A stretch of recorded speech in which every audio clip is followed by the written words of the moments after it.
On tonight's Fayette Prep Rally, the playoff picture is starting to become clearer and teams are fighting for their spots in the postseason. The Sandy Creek Lady Patriots look to continue their winning ways, facing off against a Spalding team that would not quit. Could the Fayette County men continue their march to a state title and a highlight-filled showdown with McIntosh?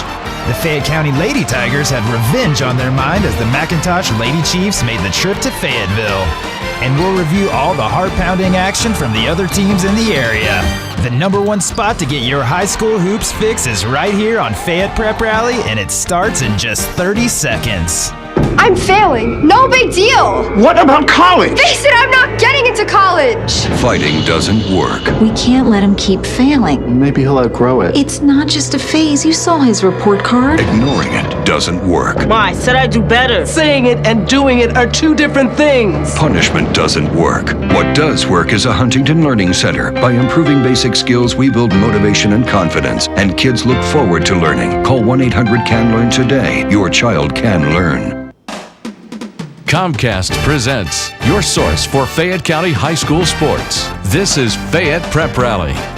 Hello and welcome to another edition of Fayette Prep Rally, your weekly high school sports program featuring the very best Fayette County high school action. I'm Chase Watson, joined by Nathan Shutter year-round on Comcast Channel 25. Catch us here weeknights at 6, 8, and 10. And Nathan, we had another week of important region matchups as we get to our keys to the weekend, with the Lady Tigers avenging a big loss. Yeah, the Fayette County girls defeat McIntosh 42-35. Of course, the Lady Chiefs had won that first meeting, so a little revenge there for the Lady Tigers. And the Lady Patriots are on a roll. Sandy Creek girls defeat Spalding 40-32 and Jackson 66-5 last week, proved a 9-1 in Region 4 AAA. The Fayette County Tigers take over the number one position. That's right, number one in Class 4A. Miller Grove lost to Chamblee last week, allowing Fayette County to move up after their big win over McIntosh this past Friday night.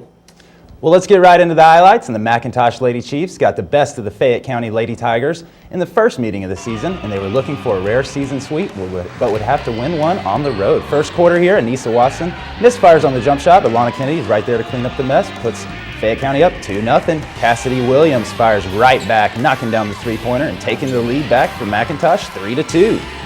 Abby Burrell now is going to have the ball knocked away on the drive, but Crystal Ojokwu comes up with it, and Lady Chiefs up 5-2 early on.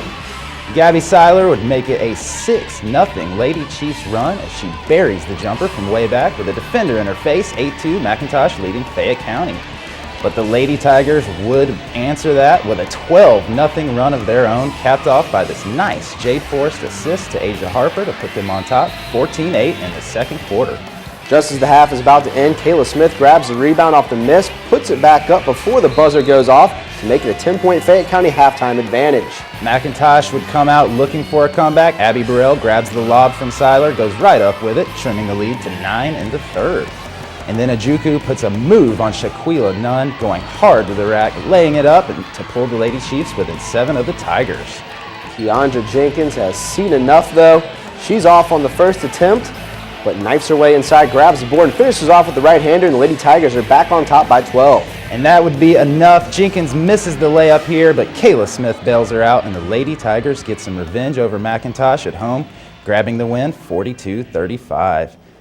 So do you think the top seed of this region is really going to come out of both of these teams? Well, if you would have asked me back in December when McIntosh pulled that upset over Fayette County, I would have said, absolutely. I mean, it's going to come down to McIntosh and Fayette County to see who's that number one seed out of the sub-region. But along came Starr's Mill. Starr's Mill only one loss in the region. They're tied with Fayette County at the top right now. McIntosh now has 2 losses, but all those teams will be playing again. Starr's Mill has to face both Fayette County and McIntosh. Should be a fun into the regular season. And wow, just wait for that region tournament. I have a feeling that there'll be a third meeting between these teams as well. You know it's going to come down to these guys again. Well, let's turn our attention to the boys' matchup, where the Fayette Tigers look to remain unbeaten in region play, while the McIntosh Chiefs look to make a statement on the road. First quarter action, and the Tigers start out hot. C.J. Johnson nails the 3-ball from the corner. Fayette County has a quick 4-1 lead. Robbie Duff didn't want to be left out of the action, though. He shows off the range, draining a 3 of his own to make it 8-6 Fayette County. Then it's going to be Mike Williams, who rips the sloppy pass and takes it the other way, finishing with a nasty two-handed jam with some emphasis. We would have ourselves a ball game.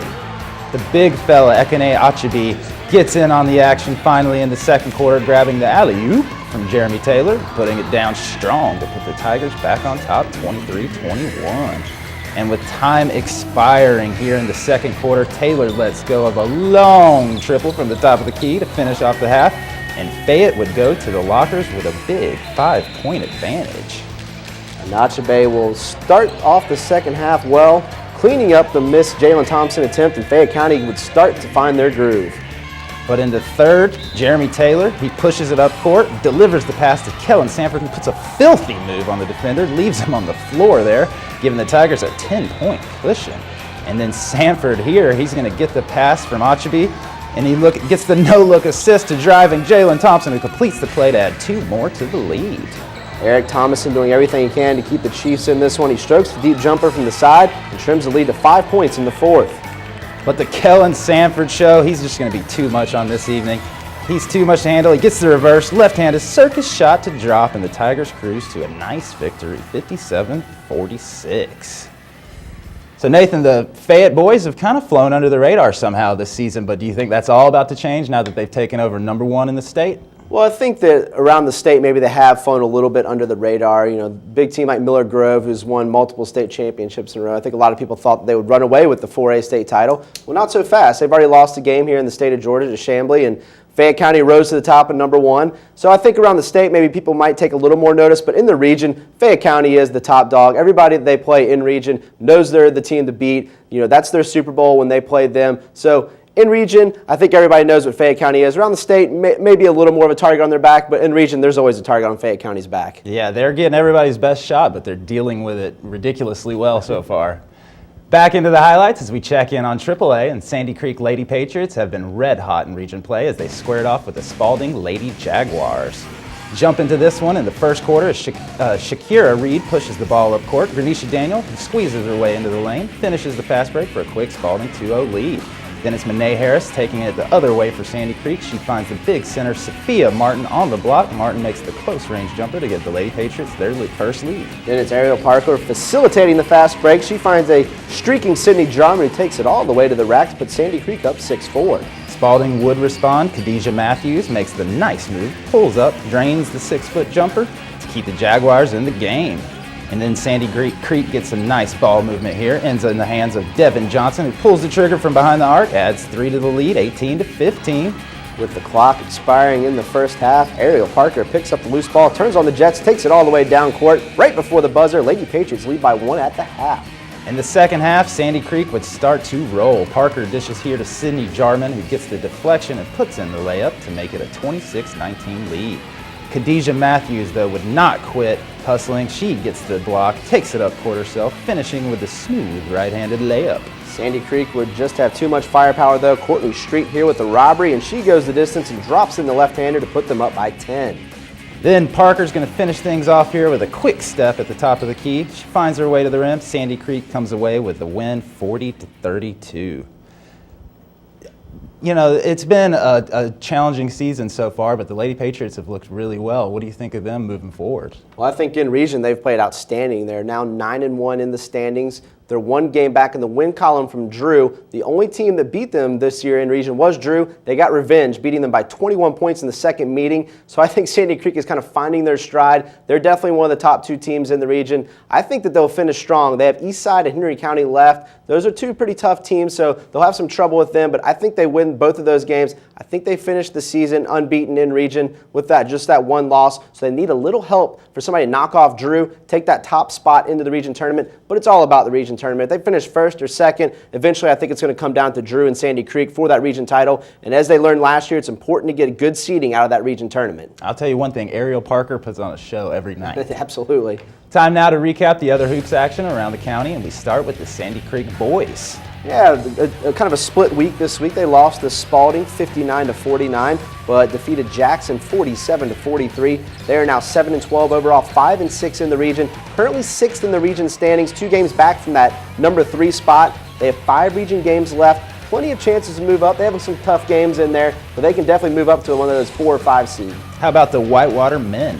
They defeat Harris County 58-53 and then lose to Northgate 60-56. That Northgate loss, a little surprising. That was only Northgate's second region win of the season. Wildcats led most of the game but fell short in the fourth quarter. Philip Cofer was held to just 10 points, most of those coming from the free throw stripe. But they're 5-3 in region, tied for second with McIntosh. And the Starr's Mill ladies. They just continue to roll. They take care of Northgate 36-18 and then Locust Grove 51-17, putting two opponents under 20 points. Good defense, 10 straight wins for the Lady Panthers, 17-3 overall, 7-1 in the region.